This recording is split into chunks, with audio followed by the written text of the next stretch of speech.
यह किस्सा आज से तकरीबन 1 महीने पहले का है, जब मिस्टर नीरज की माँ का देहांत हुआ और उस दिन पूरे घर में रोना धोना हो रहा था। फिर पूरे विधि विधान से सभी उनके पार्थिव शरीर को शमशान घाट ले जा रहे थे। आधे रास्ते पहुंचने के बाद की तेज धूप से सब थक चुके थे। सूरज सिर पर था और गर्म हवाएं चेहरों को झुलसा रही थी। ऐसे में सभी ने थोड़ा आराम करने के लिए एक बड़े से पीपल के पेड़ के नीचे रुकने का निर्णय लिया। पार्थिव शरीर को भी बड़ी सावधानी से वहीं उतार दिया गया। मिस्टर नीरज, जो अपनी मां से बेहद लगाव रखते थे, थके और टूटे मन से चुपचाप पेड़ के तले बैठ गए। तभी अचानक एक भारी डरावनी सी आवाज उस सन्नाटे को चीरती हुई गूंजी, जिसे सुनकर सबके रोंगटे खड़े हो गए। मूर्खो, किससे पूछकर तुम लोगों ने यहाँ ये मृत शरीर रखा? इसे यहाँ रखने का परिणाम जानते हो? मिस्टर नीरज समेत सभी ने उस आवाज की ओर देखा। उनके सामने एक साधु खड़ा था, जो कि काफी गुस्से में था। उसके इस तरह बदतमीजी से भरे बर्ताव के कारण मिस्टर नीरज को भी काफी गुस्सा आ गया। हमारी माँ है वो, और तू कौन होता है हमें ये सब बोलने वाला? ढूंढ की गवार, क्या ये जगह तेरे बाप की है?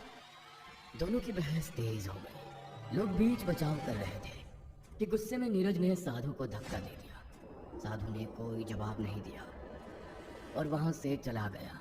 फिर सबने नीरज की मां का शरीर लेकर गंगा की ओर कदम बढ़ाए। विधि पूरी होने के बाद जैसे ही नीरज चिता को अग्नि देने बढ़े, अचानक उनकी मां उठकर बैठ गई। सब डर के मारे पीछे हट गए, मगर मिस्टर नीरज बेझिझक उनके पास जाते हुए बोले, माँ आप वापस आ गई। मैं बता नहीं सकता मैं कितना खुश हूँ। माँ जी के चेहरे पे कोई भाव नहीं। उन्होंने मिस्टर नीरज की तरफ देखते हुए कहा, मुझे भूख लगी है, मुझे खाना चाहिए। हाँ माँ, चलो घर चलो, हम जी भरकर खाना खाएंगे। मिस्टर नीरज की माँ के दोबारा जिंदा हो जाने से सभी काफी खुश थे। फिर सभी उन्हें लेकर घर वापस आ गए। फिर देखते ही देखते लगभग 1 सप्ताह गुजर गया।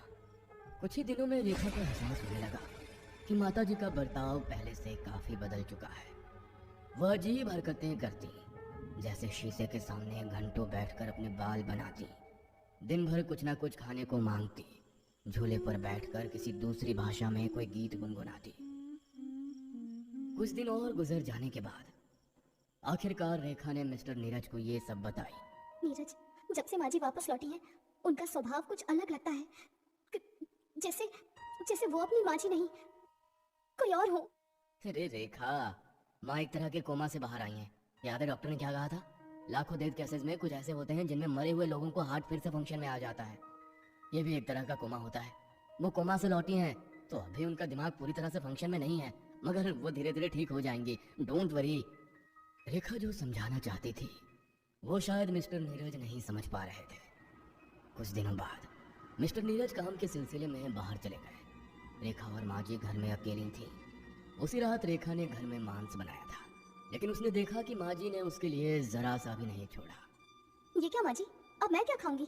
आपने तो सारा खाना अकेले खा लिया। मुझे और खाना चाहिए, और भूख लगी है। अब और खाना नहीं बना सकती मैं माँ जी। वैसे भी ये 4 लोगों का खाना था जो आपने अकेले खा लिया। इतना बोलते हुए रेखा वहां से चली गई। लगभग आधी रात के वक्त रेखा जब सो रही थी, तभी अचानक लाइट कट गई और उसकी नींद किसी तरह की आवाज से टूट गई। वो चौंकते हुए उठ बैठी और उस आवाज को ध्यान से सुनने लगी। ये तो किसी बिल्ली की कराहने की आवाज है, जो शायद ड्राइंग रूम से आ रही है। इतना बोलते हुए रेखा उठकर फोन टॉर्च के सहारे ड्राइंग रूम की तरफ चली गई। ड्राइंग रूम का नजारा देखकर रेखा के शरीर का खून पिघला गया। उसके सामने जमीन पर बैठकर माँ जी एक मरी हुई बिल्ली खा रही थी, जिसे देखकर रेखा जोर से चीखी। रेखा वहां से निकलकर भागी और अपने कमरे में खुद को बंद कर लिया। वो मिस्टर नीरज को फोन लगाने की कोशिश कर रही। नीरज, आप जल्दी घर आइए, वो मुझे मार डालेगी। रेखा जो भी बोलने की कोशिश कर रही थी, नेटवर्क और उसकी बुरी किस्मत के चलते नीरज उसकी आवाज ठीक से सुन नहीं पा रहे थे। अब क्या बोल रही हो? साफ साफ बोलो। माँ जी, अरे क्या हुआ माँ को? आगे कुछ बोलोगी? इससे पहले कि वो आगे कुछ बोल पाती, रेखा की उंगलियां फोन पर ही जमी रह गईं और आवाज गले में ही अटक गई। तभी उसके कमरे का दरवाजा तेज झटके से खुल गया। दरवाजे पर एक औरत खड़ी थी, जिसके लंबे खुले बाल, झुका हुआ चेहरा नजर आ रहा था।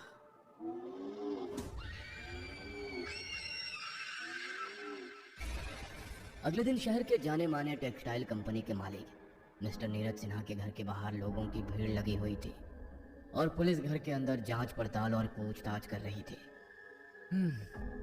घाव को देखकर लगता है जैसे ये किसी जानवर के काटे जाने का निशान है। क्या आपने कोई कुत्ता वगैरह भी पाल रखा है मिस्टर नीरज? नहीं इंस्पेक्टर साहब, इस घर में मैं, मेरी बूढ़ी माँ और रेखा के अलावा कोई भी नहीं रहता।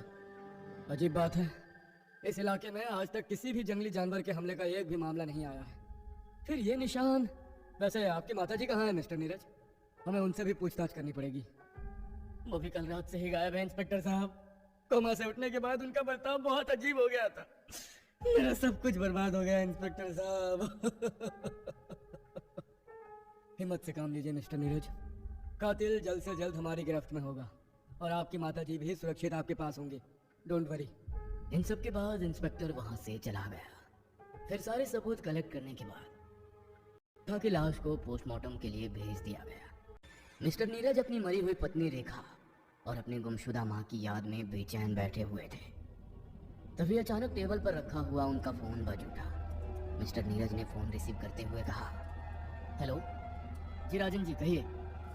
नीरज जी, अभी अभी मैंने शमशान घाट के पास वाले हाईवे से गुजरते वक्त आपकी माता जी को देखा। वो वहीं एक पीपल के पेड़ के नीचे बैठी हुई हैं। आप तुरंत वहां पहुंचिए। मिस्टर नीरज ने फौरन अपनी कार लेकर तेजी से शमशान घाट के हाईवे की तरफ निकल गए। वहां पहुंचकर उन्होंने देखा, सचमुच उनकी माँ पेड़ के चबूतरे पर बैठी थी, पर उनका चेहरा दूसरी तरफ था। मिस्टर नीरज आवाज देते हुए उनकी तरफ, माँ, क्या ये तुम हो? मेरी तरफ देखो माँ। इतना बोलते हुए मिस्टर नीरज ने धीरे से उनके कंधे पर हाथ रखा ही था कि तभी अचानक उन्होंने पलटकर मिस्टर नीरज का गला पकड़ लिया। मैं तेरी माँ नहीं, पिशाचिनी हूँ, कर्ण पिशाचिनी। सदियों से भूखी हूँ और आज तेरे रक्त से अपनी प्यास बुझाऊंगी। माँ जी का चेहरा बेहद खौफनाक हो चुका था। उनके पंजों की ताकतवर पकड़ से मिस्टर नीरज का दम घुटता जा रहा था। उन्हें अपनी मौत साफ नजर आ रही थी कि तभी किसी ने भारी आवाज में मंत्र पढ़ते हुए उन दोनों के ऊपर जल छिड़का। ओम गाम क्लीं क्रों कर्ण पिशाचिनी फट फट आहा। अचानक माँ जी के पंजे की पकड़ ढीली पड़ गई और उनका शरीर लहराकर जमीन पर गिर पड़ा। फिर एक काली परछाई उनके अंदर से निकलकर पीपल के पेड़ में समा गए। मिस्टर नीरज ने जैसे ही होश संभालते हुए उस आवाज की ओर देखा तो दोबारा से चौंक पड़े थे। उनके सामने वही साधु खड़ा था जिस पर अभी कुछ दिनों पहले झगड़े के दौरान उन्होंने हाथ उठा दिया था। ये मेरी माँ जी को क्या हो गया? यह तुम्हारी माँ नहीं है नीरज, वो तो कब की मर चुकी है। यह कर्ण पिशाचिनी है जो तुम्हारी माँ के शरीर में वास कर। याद है उस दिन मैंने तुम्हें उस मृत शरीर को यहाँ रखने से मना किया था क्योंकि इस पीपल के पेड़ पर उसे कर्ण पिशाचिनी का वास था। मैं उसे साधना से सिद्ध करने की कोशिश कर रहा था, पर जब मैं घाट पर स्नान करके लौटा तो देखा तुम लोगों ने वही शव वहाँ रख दिया था। मैं यहाँ रहते हुए किसी को भी मृत शरीर इस स्थान पर नहीं रखने देता क्योंकि ऐसे शरीर को देखकर दुष्ट आत्माएं और बुरी शक्तियाँ उनमें प्रवेश कर जाती हैं। मैं उस दिन यही समझाना चाहता था पर तुमने मेरी बात नहीं मानी। जब तुम्हारी माँ चिता से उठी तुम्हें लगा वह फिर से जीवित हो गई, पर सच्चाई कुछ और थी नीरज। उस दिन तुम अपनी माँ को नहीं बल्कि इस पीपल की कर्ण पिशाचिनी को अपने साथ घर लेकर गए थे और अब उसका परिणाम तुम खुद भुगत रहे हो। मिस्टर नीरज सारा माजरा समझ चुके थे, मगर अब पछतावे के अलावा उनके पास कोई दूसरा रास्ता नहीं था। उन्होंने साधु से अपने उस दिन के बर्ताव के लिए शर्मिंदा होकर माफी मांगी और फिर अपने हितैषियों को बुलाकर वहीं घाट पर दोबारा से अपनी मां का अंतिम संस्कार कर दिया। इसलिए कहा जाता है साधु संतों और अघोरियों की बातों और उनकी चेतावनियों को सिर्फ ढकोसला या अंधविश्वास समझ का मजाक नहीं उड़ाना चाहिए। क्योंकि इस दुनिया में बहुत सी ऐसी बातें हैं जिन्हें समझ पाना आम इंसान के बस की बात नहीं होती।